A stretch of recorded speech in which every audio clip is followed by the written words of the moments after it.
지금은 우리가 비법서랑 워드북 때문에 많이 와요. 아이들이. 정말로. 정말 거짓말 안 하고.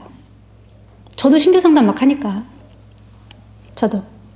우리 신규 상담사가 따로 있고, 뭐, 만족도 상담사들이 따로 있고, 뭐, 한데, 많이 올 땐 저도 막 하거든요. 뭐 손이 없으니까. 근데 가장 강력하게 내세우는 거야. 처음에 입학한 아이가 베이스가 없다. 영어 같은 경우. 전 다른 책 안 주고, 처음에는 워드북 3권에 단어장만 줘요. 1주 미션, 2주 미션. 자, 요게 끝나는 요때, 자, 다른 교재 준다. 선생님들이 길벗이, 제가 왜 길벗을 좋아했냐면, 그 전 학원도 제가 6년 있다가 퇴사를 했었는데, 거기서도 제가 부원장까지 하다가 그만뒀었거든요. 근데 부원장까지 하면서 제가 거기서 사실 월급이 이제 8,900 받았었어요. 근데 길벗 처음 들어올 때, 그러니까 저는 원래 어디 갈 때 얼마 주세요를 안 해요. 그러니까 얼마 원하냐 물어보셔도, 알아서 주시면 그냥 월급이려니 하겠습니다. 뭐 그런 입장이거든요. 왜? 내가 능력으로 보여주면 또 알아서 인정해 주실 거니까. 알아서 올라갈 거니까. 저는 처음 월급에 그 집착하지 않아요. 자신 있으니까. 근데, 선생님들이, 여기서 시스템에 대해서 어떻게 생각하시는지는 모르겠는데, 워드북이나 비법서, 그게 가장 큰 맥이고, 그거를 진도보다 앞서 가셔야 돼요. 무조건 수학 같은 경우. 진도보다. 그래서 뭘 생각하시면 되냐면, 나는 정말 끝내주는 설명을 할 건데, 내 설명을 듣고 한 큐에 120% 얘가 와 유레카 해서 집에 가서 숙제를 기깔나게 하도록. 그러니까 내 숙제를 100문제 때리든 300문제 때리든 500문제 때리든 순식간에 순삭하도록 해버리겠어. 이런 마음으로 숙제를 내가 영역을 설정해 주는 거거든요. 그러면 애들이 실력이 안 올라갈 수가 없어요. 안 달라질 수가 없어요. 그게 3개월의 기적이에요. 제가 우리 학원의 캐치프레이즈가 3개월의 기적이에요. 그게 여기 아마 워드북에 그게 아직 있는지 모르겠는데, 제 반에 붙었던 별명이거든요. 학생이랑 학부모들이 붙여주셨던 별명인데, 저한테 수업 들으면 3개월 안에 기적이 일어난다였어요. 그래서 제가 그 문구가 너무 좋아서 워드북에 이게 심었다가, 제가 그쪽 워드북에는 그게 심어져 있거든요. 여기서 원래 쓰던 워드북 형태가 그대로 있거든요, 그쪽에. 3개월의 기적이에요, 3개월의 기적. 그걸 제가 대형 현수막을 만들어서 학원 건물에 제가 붙여놨는데, 3개월 안에 기적을 만들자예요. 3개월 안에. 그리고 이제 구호가 있어요. 회의 시간마다 우리가 이제 외치는 구호가 펜끝을 보자, 펜끝을 보자. 아이들 펜끝을 보면서 아이가 정말 어느 정도 이해했는가. 속도감 있게 풀어내야 이게 이해를 한 거거든요. 자, 내가 하나 설명했는데 애가 정말 속도감 있게 문제를 풀어. 그럼 그걸 딱 보고 내가 건너뛰어줘야 돼. 여기서 여기까지는 숙제로 해오고, 자, 그 다음 거 가자. 이게 탁탁탁탁 쳐낼 수 있어야 되거든요. 내가 골라줘야 되고, 또 교재에서도 넌 이거 쉬우니까 이거 하지 말고, 넌 이거 너무 어려우니까 하지 말고, 이거 탁탁탁 그어주면서 교재가 순삭이 돼야 돼요, 순삭이. 그래야 애도 성취감이 있어요.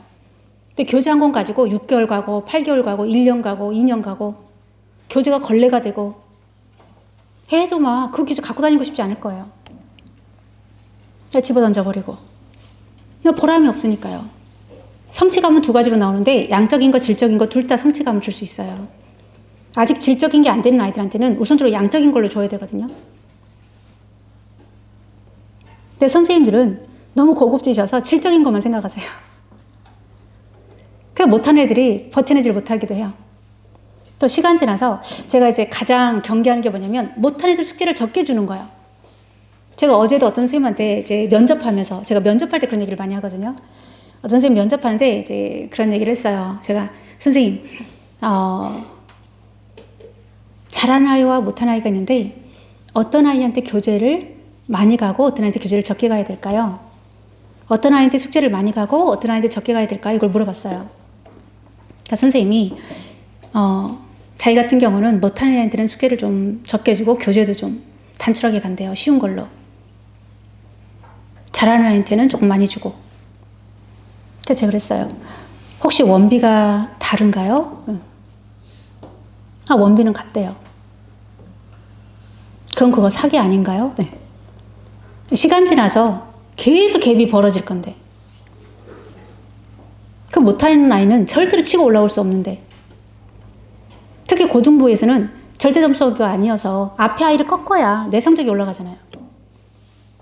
나보다 앞서가는 아이랑 내가 계속 차이나게 숙제를 받고 차이나게 교재를 풀고 차이나는 속도로 가는데 내가 어떻게 걔를 따라잡아요?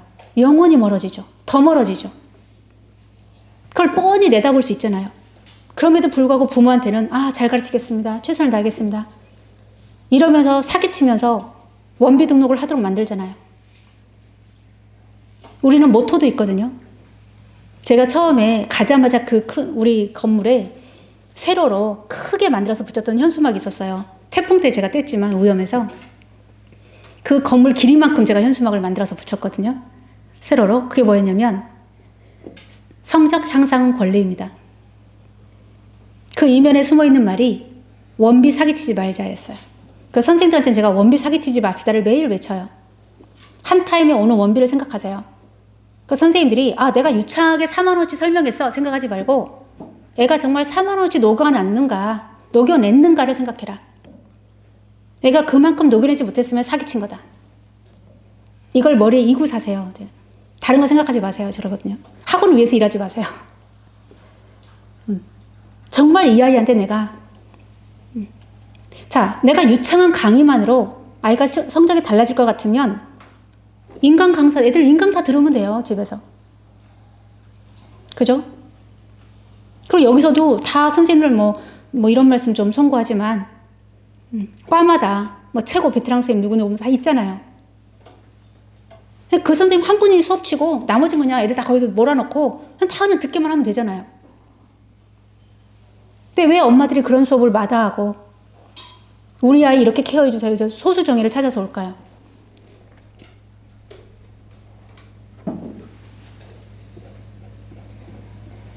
그걸 생각하시면 돼요.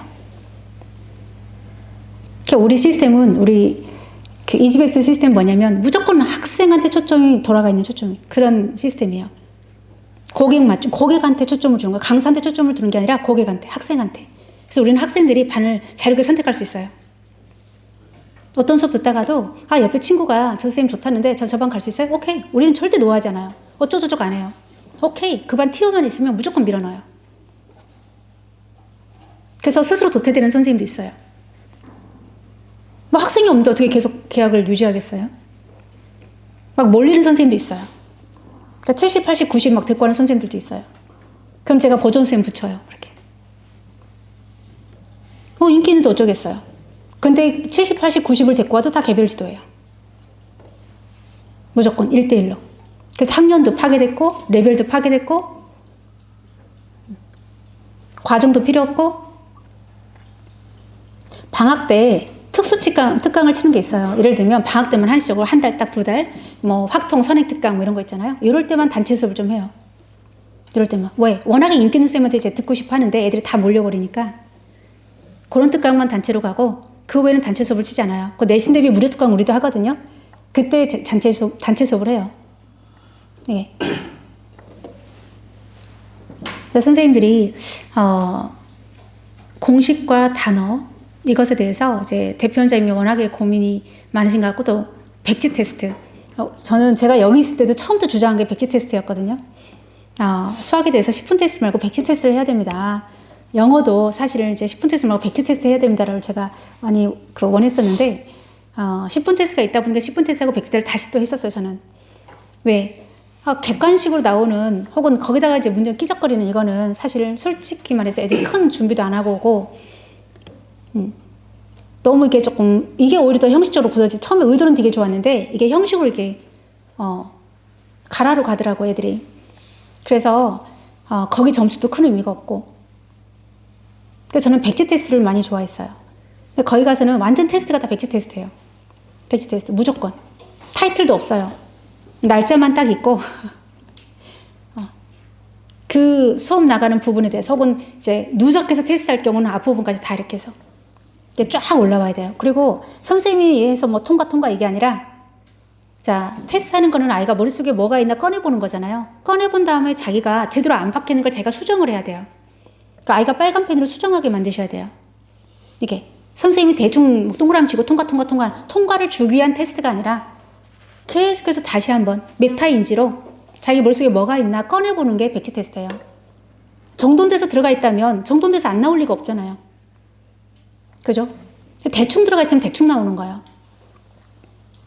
그러니까 머릿속을 들여다보는 테스트가 백지 테스트거든요. 정말. 그냥 발가벗겨 보는 거예요, 이렇게 머릿속을.